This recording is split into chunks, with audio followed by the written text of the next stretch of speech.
Ladies and gentlemen, colleagues, after this very inspirational and inspiring introduction, I send a warm welcome to all of you here in Aichi, Nagoya.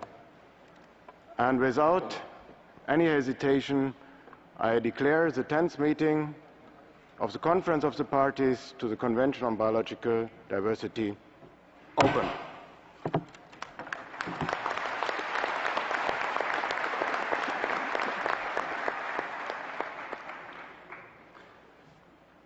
Honorable Minister Matsumoto, Executive Director of UNEP, Under-Secretary General Mr. Achim Steiner, Executive Secretary of the Convention of Biological Diversity, Mr. Ahmed Joglev, Mr. Kanda, Governor of the Prefecture of Aichi, Mr. Kawama Mura, Mayor of the City of Nagoya, Excellencies, ladies and gentlemen, colleagues and friends. At the outset, let me congratulate the Japanese government for their outstanding efforts in preparing this 10th Conference of the Parties to the CBD and the meeting of the parties to the Cartagena-Protocol last week. Minister, I'm sure all delegates and participants of this conference share my appreciation for the enormous hospitality by the people of Japan we are all able to enjoy since we arrived here in Nagoya. Let me also convey the best wishes of Minister Norbert Röttgen, who due to commitments at home is unfortunately unable to attend this opening ceremony. In a few minutes, we will elect you, Minister Matsumoto, as President of the 10th CBD COP, and I'm sure under your able leadership, this conference and the following 2 years will be a huge success. Progress is needed indeed. We are still facing an unpredictable destruction of nature on our planet. Germany's presidency of COP9 hands over the gavel to Japan in autumn of this historic and symbolic year 2010, the International Year on Biodiversity. This is a year that was set by heads of states and governments in 2002 in Johannesburg to achieve the so-called 2010 target to at least slow down the loss of biodiversity. It's now so obvious that the world community has failed to meet this target. We are still losing biodiversity, the richness, the beauty, and the capital of our planet. Virgin forests of the size of Greece are cut down every year. Coral reefs are under climate stress and will disappear if we don't act appropriately against climate change. On the other hand, we also have a number of positive developments. Some regions were able to reduce deforestation. There is enhanced engagement of countries and regions to increase the number and the management quality of protected areas. More and more consumers request products and services from sustainable and nature-friendly sources. Many countries have developed national biodiversity strategies. Passing the dedicated responsibility to the next presidency is a moment of looking backwards at what has been achieved. Germany was privileged to be accompanied by many supporters on our way to Bonn and from there to Nagoya. From the very beginning, it was our deep desire to get biodiversity higher on the global political agenda. How would we achieve to make decision makers in politics as well in private sector better understand that talking about biodiversity is not about something nice to have, but that it is about the basis of our societies, of our economies, of our culture, or in a nutshell, of our life on Earth. One tool we identified was a study on the economic dimension of nature. Often we discuss the costs of nature protection, the costs of holding the loss of biodiversity, but it appears to be much more relevant to talk about the costs of non-action, the costs of losing biodiversity and ecosystems. Today, this approach is widely known as STEEP, the economics of ecosystems and biodiversity. I'm sure that with STEEP, we open the door to decision makers, especially in the economic and financial sector. Therefore, I do hope that the STEEP approach will stay relevant for global biodiversity policy ahead. Another key for an enhanced political relevance to biodiversity issues is the establishment of a science policy interface.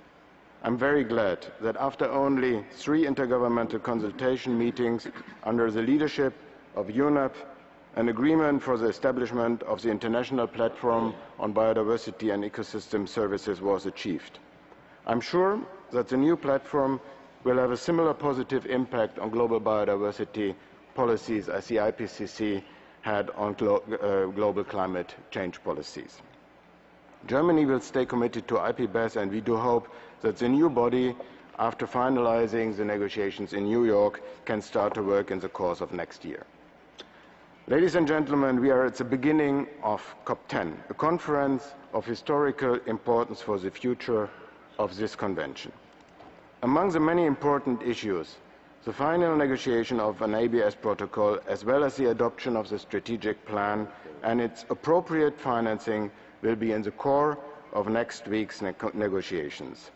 As outgoing presidency, we did our best to facilitate for common ground solutions on these issues. Since COP8 in Curitiba, Germany was committed to fulfill the Curitiba mandate for the establishment of an ABS regime to be adopted at this COP10. We are and we remain convinced that an ABS protocol is the appropriate form for such a regime, and that after 18 years after Rio, there is no way but to reach a decision on this important issue. My country believes that the future economies will increasingly depend on renewable resources. Products and services will be based on what nature provides and renews. Apart from nature conservation and the sustainable use of resources, it is of utmost importance to learn from biodiversity, to adapt solutions from nature that have been developed over millions of years, and to transfer these solutions into technologies and products. But how can we expect that this can be successfully done if we don't apply to fundamental requirements of fairness? How can we expect that those who host important parts of our planet's richness provide genetic resources without clear and reliable rules for the sharing of benefits that arise from such resources? What sounds simple and obvious is not if you get into details. But following the process now over years, I'm glad to say this COP has all means, all possibilities, and in my view also the duty to finalize the negotiations on the protocol and adopt it on Friday, 29th of October. As promised by the co-chairs of the ABS working group and by the outgoing presidency, there is a full-fledged draft protocol in front of you. Some important issues and a number of less important details are still under discussion. But whoever is committed to the principle of ABS will hardly find an excuse not to reach an agreement by the end of this COP. The other important issue is the new strategic plan, the Global Biodiversity Strategy. Again, everything needed is on the table. Scientists and negotiators are in agreement on the substance, what has to be done to make the next decade a more successful one for biodiversity than the last one. The draft Global Biodiversity Strategy consists of a number of ambitious and policy-integrated targets, with only a few and definitely solvable issues under discussion. But still, there is one fundamental difficulty to overcome, and that is how to balance the level of ambition on the substance with the level of ambition on mobilizing financial resources to meet the targets of the Global Biodiversity Strategy. If we don't want to produce a next failure in achieving biodiversity targets, there is a need for enhanced financing for biodiversity. This is a duty of each party, of each country in its own country. But it's also a responsibility for donor countries to enhance their financial support for biodiversity in developing countries. I'm very happy to reconfirm Germany's commitment to sustainably contribute to this challenge. German Chancellor Dr. Angela Merkel announced 2008 in Bonn that an additional support of 500 million euros will be provided for biodiversity in developing countries until 2012, and starting from 2013, this support will amount to 500 million euros each and every year. Many projects have been started since the last COP, most of them through Germany's development cooperation. Let me also mention the generous support granted by Norway on REDD+. REDD+ is a perfect tool to synergize between climate change mitigation and biodiversity. In this regard, it is evident that a positive result in Nagoya will have tremendous supportive impact on the climate negotiations in Cancun, Mexico in December. Coming to the end, I want to thank my colleagues at the COP9 bureaus for the tremendous work since May 2008.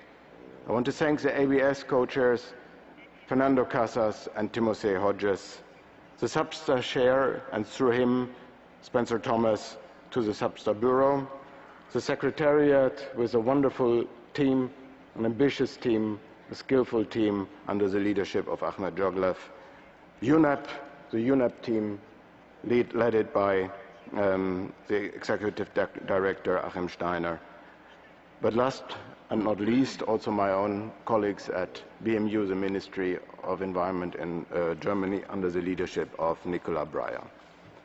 Let me finish with a personal word. As I said, this is an extraordinary conference in the sense of an extraordinary importance. There are some very difficult issues in front of you that have to be solved. And I want to remind each of the negotiators, each of you, for your individual responsibility. You can make a difference. It's not only up to ministers, it's also the responsibility of all the negotiators. And there is a very simple indicator to check whether it is right or it is wrong what we are doing. Imagine you come back home, your kids are waiting for mom or dad, coming from this strange conference somewhere in the world.